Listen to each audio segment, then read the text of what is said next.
What's poppin', Cougs? Welcome to Coug on the Clock. I'm Alexander Huddleston. And I'm Austin Samuels. Today we'll be talking some pro football as well as some college ball. Sounds good. Let's get right into our first topic. First up, did you go to the game Saturday? I did, yes.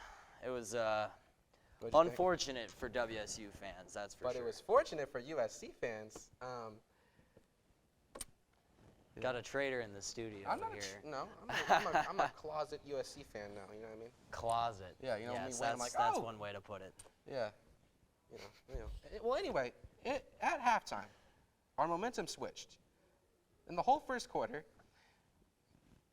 we're driving down the field, we're pushing the ball in, we're scoring, we're stopping the offense, and then USC comes back and they realize, hey, we're USC, let's play some football, and they started scoring. But I feel like we could have done more. I don't blame this game at all on the defense. The defense did a great job. They tried they were tired by the fourth quarter because they gave the ball to the offense over and over, and the offense couldn't capitalize. They couldn't capitalize. I don't understand the game plan. We took out Borghi for a majority of the third quarter, a majority of the fourth quarter, and they started Gabalis because Delore got hurt.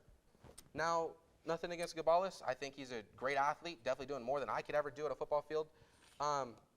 But Cooper is the more experienced passer, absolutely, in my opinion, on the roster. Absolutely. Gabalis only has, now with the USC game, 13 total attempts in his career at WSU, 6 total completions. No other stat than that, honestly. I don't think you unless you're trying to give your quarterbacks reps, give them, which I don't think that time in the game was a good time to start doing it. Maybe in the fourth quarter when we were down 45 to 14, I think we had. Right. I think it was a weird switch. Absolutely. We were still right in that game. I think we were within 1 or 2 scores when Gabalis came in, and as soon as he came in, the offense really just shut down. You mentioned Borghi didn't get a lot of snaps in the second half. That was definitely questionable by Rolovich. But you definitely, I would say, you'd like to see Cameron Cooper in that situation because he is the more experienced passer. And, he sits at number 3 on the WSU quarterback depth chart. So definitely a bit of a shaky decision there. Yeah, so then going off of that, we're going, next topic, we're going to talk about the game coming up against Utah. First away game of the season at Utah. Big test for the Cougs. Big test, honestly. I think if we game plan correctly, if Delore is hurt, which honestly, I saw him on the sideline. It was really sad, walking around with a limp and a brace on his knee. I don't think he's coming back, at least for this game, maybe the next game after. If Garantano is still hurt, if he's still a scratch, if we start Cooper over Gabalis, I think that will change the game. If we keep Borghi in, I think it will keep the momentum up. The defense just keep playing great. You guys, I know it gets tiring if the offense doesn't score, but you just do you guys, honestly. What's your prediction on the game? Yeah, absolutely. There's definitely going to be some big question marks for the Cougs at quarterback for sure, and there's also going to be some question marks for the Utes as well at quarterback. Last week in their game against San Diego State, they brought in sophomore quarterback Cam Rising, who came in and threw 3 touchdowns in the second half. Rises to the top. Absolutely. He, brought him back into that game. They only lost by 2 to the Aztecs. It seems like he's going to start this week, and for that reason, as much as I hate to do it, am going with the Utes this week. Really? Wow. Pessimistic. I have us winning 28-21, 28-14, in that range. I think we're getting 28 points.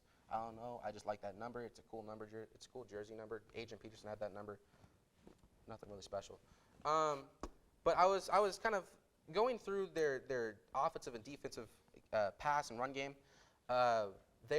Utah's run defense is a lot worse than their pass defense. So I think if we keep Borghi in the game and we keep running the ball up the middle, give them those pitches on the outside, I think we'll push the ball down the field. We may put in the end zone, keep the momentum up, keep it going. Our defense, we have 18 tackles for losses, 3 sacks.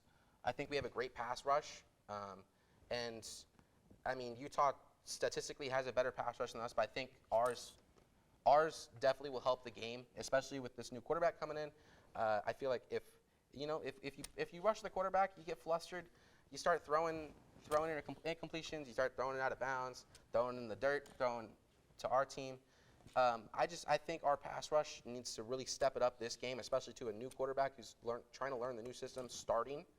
I think that's going to be a big test for us, but I just do have us winning, unlike him. Well, you're a little more optimistic than me. I just think that My mom did always call me a daydreamer. Well, I just think both teams, the Utes and the Cougs, have a lot of question marks on both sides of the ball. But I think that you say that we've got a good pass rush, and I do believe you. We're definitely, you can tell during the games that we're getting pressure on the quarterback.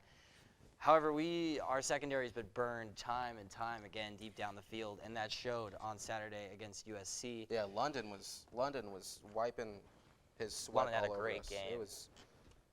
He came out with pit vipers after he got injured, and I was like, that's a bad man. Right that's there. a bad That's man a right bad there. man right I'm there. not allowed to say what The Rock says, but that's a bad man. But yeah, so we'll see how it goes on Saturday. Next topic, we got the Ravens running back room. I know it's a little bit old, 2 weeks old, but what's going on? Still a big storyline. Huge storyline. Still a big I don't know what's. So you got before week 1, before we even got to see pro football, we're like, yes, football's back. Unfortunately, Ravens fans had to watch their 2 starting running backs get hurt, season-ending injuries. J.K. Dobbins and Gus Edwards both suffered an ACL in practice, which left Tyson Williams, the second year out of was it Nevada? BYU. BYU. One of the BYU. blue schools. Practice squad guy. He was an undrafted free agent Ravens. last year, but in his senior year at BYU, tore his ACL.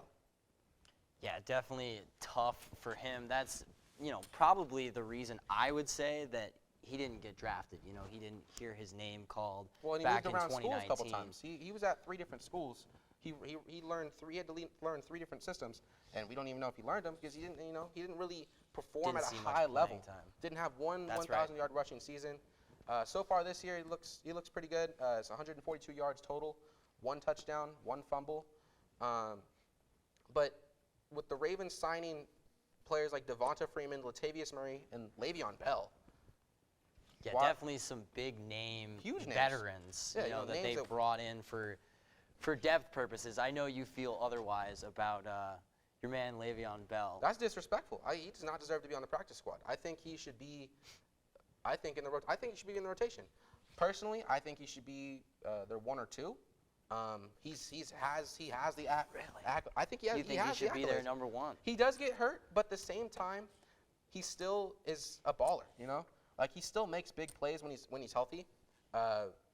People say he's washed, but the last 2 seasons he's been with the Chiefs, the Jets. What are you going to do with the Jets? We saw Zach Wilson. No one's on doing Sunday. anything with the Jets. No one's. They're running out of fuel. They've been out of fuel. They They're have at the end been of out of fuel since Mark Sanchez came through in 2010. And hit even that. still, he butt fumbled it Oh, dude, a that couple was of years later. beautiful. The fact that that's still being dropped today is amazing. Just like he dropped that ball. But Le'Veon Bell, I think if you give him an opportunity, and I think he's humbled. The last 3 seasons he's been humbled because before that he was a star running back. He was up there with All-Pro. Alvin Kamara. He was up there with who else? Christian McCaffrey's up there right now. DeMarco Murray. DeMarco Murray, yeah, like he was up there with those kind of guys, and then now he had to sit back, especially with the Chiefs when he was behind 3 running backs that are younger than him. Didn't get many touches, didn't get a touch in the Super Bowl. I think if you play him, if you give him a couple touches, I think he'll ball out. Honestly, personally, Latavius Murray, I think he's more of a kind of a receiving back, kind of a utility player. Definitely. Devonta Freeman, same thing as Le'Veon Bell. But I still would put Le'Veon Bell ahead of him. Devonta Freeman, who has 1 season 2015, led the league in rushing touchdowns. That's right. But honestly, Tyson Williams, nothing against the man. I love seeing the I'm a huge underdog supporter. I love seeing him perform. But I still think if you're trying to win games, you put your best players out. And I think Le'Veon Bell in that rotation is your best option. Now, I mean, you have a running back at quarterback, so it doesn't really matter. I mean, he still ran for 175 yards on Sunday when their first win against the Chiefs. Calling him a running back. I'm not- Bold. You remember all that debate from I'm not a big a year Lamar ago. Jackson fan. Clearly. Yeah, clearly. But I think you're discrediting Tyson Williams here a little bit. You know, his first 2 games he's looked really solid. He's ran for over 4 yards a carry. True. 142 yards in his first 2 games. And, you know, I think he provides that dimension for the Ravens of just a power runner who can finish runs in the red zone, which is really what they need. Yeah. So I think, you know, as of right now, I'm personally a believer that Tyson Williams should be the #1 back in Baltimore, but I definitely can see, you know, those other veterans getting some touches, like you talked about at least. Yeah. I think Le'Veon should be getting some touches, certainly not on the practice squad. Like, for I the got so Ravens. excited when they signed Le'Veon Bell. I was like, oh my gosh, no way! And I swear I signed him on all my fantasy teams, all 10 of them. And then he's still in the practice squad, so I dropped him. Speaking of fantasy. Speaking of fantasy, my bad, sorry. Speaking of Absolutely. fantasy, we're going into fantasy. I'm gonna let Austin the Maverick Samuels take over. Let's see what you got. Yeah, so we got some quick, just people you should be 3 starts in your lineup and 3 quick ads if they're not taken in your leagues already. 3 guys who need to be in your starting lineups next week. T. Higgins, receiver for the Cincinnati Bengals. You know, he's got 15 targets so far this year. Clearly, he's got a great connection with Joe Burrow. He looks to have a pretty big week against the Pittsburgh Steelers next week, even though they have a pretty tough defense. The next one is a defense, which God knows I need a defense for my fantasy team. 49ers defense. 49ers defense definitely up there as one of the best in the league, but this is definitely a sleeper pick. The Carolina Panthers. Carolina Panthers.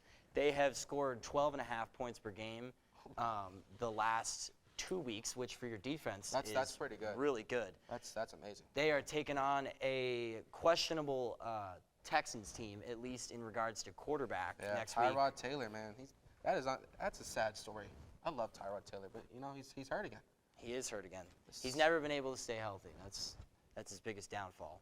They look to have definitely a favorable matchup on Thursday night. And lastly, Jalen Hurts needs to be in your starting lineups for fantasy going forward. Love Jalen Hurts. A lot of questions about him, you know, going into the season about is he going to be consistent. You know, we saw a small sample size from him last year, but he looks really good so far this year. The Eagles have tailored that offense around him, around, you know, his mobility, and I think that's why he's been so great this year, and I think that's going to continue going forward. Yeah, personally, I think Jalen Hurts is a great athlete, freak of an athlete.